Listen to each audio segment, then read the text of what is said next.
আজকের ভিডিওতে আমি চাণক্যের অজানা ইতিহাস সম্পর্কে বলবো। প্রাচীন যুগের ইতিহাসে আমরা বহু পণ্ডিতদের নাম পাই, আর সেই সমস্ত পণ্ডিতদের মধ্যে অন্যতম হলেন চাণক্য। 23 বছর আগে উনি অর্থশাস্ত্র লিখেছিলেন, আর এই অর্থশাস্ত্রের ওপর ভিত্তি করেই বর্তমান পৃথিবীর যে শাসন ব্যবস্থা তা গড়ে উঠেছে। ওনার মতো সাধারণ শিক্ষকের হাত ধরেই চন্দ্রগুপ্ত মৌর্য হয়ে উঠেছিলেন অসাধারণ, আর গড়ে তুলেছিলেন সুবিশাল মৌর্য সাম্রাজ্য। এবং বর্তমান সময়েও চাণক্যের নীতি অনেক মানুষের জীবন পাল্টে দিয়েছে, আর ভবিষ্যতেও দেবে।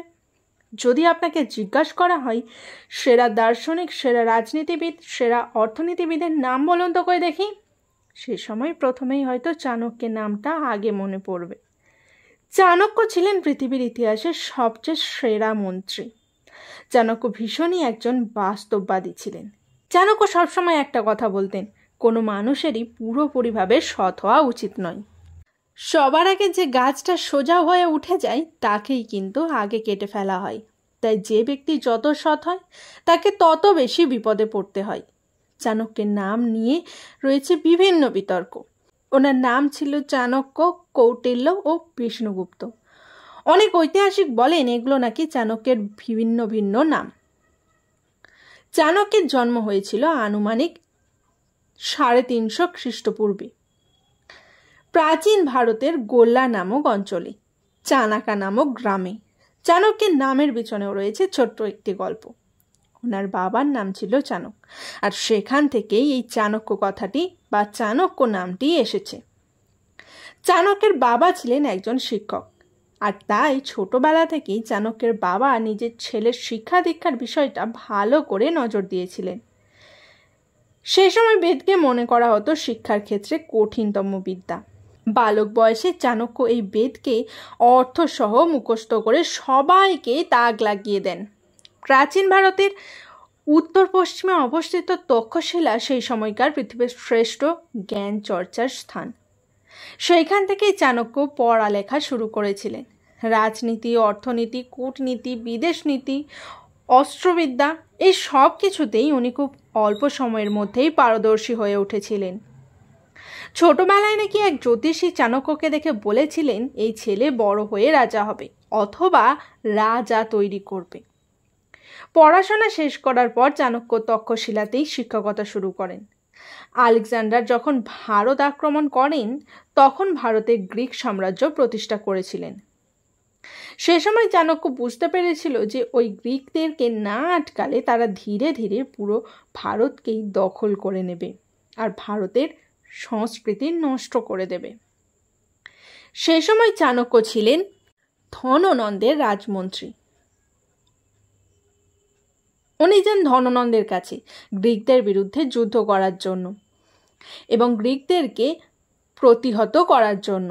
সে সময় ধননন্দ ছিলেন নন্দ বংশের শেষ রাজা, আর উনি ভীষণ স্বৈরাচারী একজন রাজা ছিলেন।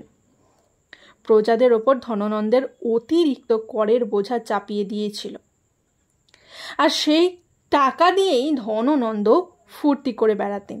ধননন্দ কোনোদিনই প্রজাদের মঙ্গলের কথা ভাবেনি।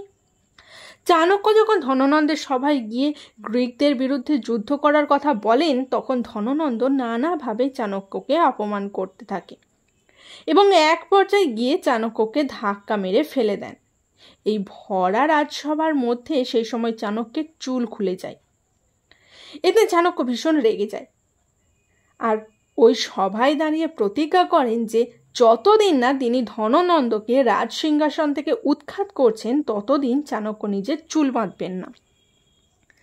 এরপর চাণক্য তার জীবন অতিবাহিত করেন অখণ্ড ভারত গড়ে তোলার পিছনে। তারপর উনি একজন সৎ ও অতি সাধারণ বালককে খুঁজে পান, যে পরে গিয়ে চন্দ্রগুপ্ত মৌর্য হয়ে উঠেছিল। আর বালক থেকে চন্দ্রগুপ্ত মৌর্য হয়ে ওঠার ইতিহাসের এই গল্পের ভিডিও আমাদের চ্যানেলে দেওয়া আছে, আপনারা চাইলে গিয়ে দেখতে পারেন। এরপর চাণক্য চন্দ্রগুপ্তকে শিক্ষা দিতে থাকেন, যতক্ষণ না তুমি শত্রুর দুর্বল জায়গা জানতে পারছো ততক্ষণ পর্যন্ত তুমি শত্রুকে দমন করতে পারবে না। তাই সবার আগে তুমি শত্রুর বন্ধু হয়ে ওঠো। সেজন্য চন্দ্রগুপ্ত মৌর্য আলেকজান্ডারের সৈন্যদলের মধ্যে ঢুকে যান, আর কিছুদিনের মধ্যেই আলেকজান্ডারের ভীষণ বিশ্বস্ত ও প্রিয় হয়ে উঠেছিলেন চন্দ্রগুপ্ত মৌর্য। ফলে খুব সহজেই চাণক্যের কাছে আলেকজান্ডারের সৈন্যদের গোপন তথ্য চলে যেত। তখন চাণক্য মনে মনে ঠিক করেন যে আলেকজান্ডারের সেনারা বহু দূর থেকে যেহেতু যুদ্ধ করে আসছে, সেহেতু তারা শারীরিকভাবে তো দুর্বল হয়েই আছে, এবার তাদেরকে মানসিকভাবেও দুর্বল করে দেওয়া যাক। চন্দ্রগুপ্তের সাহায্য নিয়ে আলেকজান্ডারের সৈন্যদের মধ্যে তিনি একটি গুজব ছড়ান, আর সেটি হলো ভারতের দেবদেবীরা নাকি গ্রিক সৈন্যদের ওপর ভীষণ রেগে আছেন, আর এবার তাদের সাথে খুব খারাপ কিছু হবে। এই গুজব ছড়ানোর পর এটাকে সত্যি প্রমাণের জন্য কখনো সৈন্যদের খাবারের সাথে বিষ মিশিয়ে দিতেন, আবার কখনো বা হামলা করতেন, গ্রিক সৈন্যদের পতাকা পুড়িয়ে দিতেন। আলেকজান্ডারের সৈন্যদের মনোবল ভেঙে যায়। এর কারণেই আলেকজান্ডার ওনার সৈন্যদেরকে বেশি দিন ভারতে আটকে রাখতে পারেননি। ওনার ভারত জয়ের স্বপ্ন ওইখানেই শেষ হয়ে যায়। এরপর চন্দ্রগুপ্ত মৌর্যের স্ত্রী মারা যান, আর তার কারণ হিসেবে দায়ী করা হতো চাণক্যকে। কিভাবে চন্দ্রগুপ্তের স্ত্রীর দুর্ধরার মৃত্যু হয় সেটা আমাদের চ্যানেলে 20 কন্যার ইতিহাসের সম্পর্কে যে ভিডিওটি বানিয়েছি সেটা দেখতে পারেন, সেটা দেখলেই বুঝতে পারবেন। তো সেই কারণেই বিন্দুসার যেহেতু নিজের মায়ের মৃত্যুর কারণ হিসাবে চাণক্যকেই ধরতেন, তার ওপরে বিন্দুসারের মন্ত্রী চাণক্যের বিরুদ্ধে কান ভাঙাতেন, আর সেই কারণেই বিন্দুসার অপমান করে চাণক্যকে রাজ্য থেকে তাড়িয়ে দেন। আর এই অপমান আর কষ্টে চাণক্য খাবার না খেয়ে অনশন করে মৃত্যুবরণ করেন।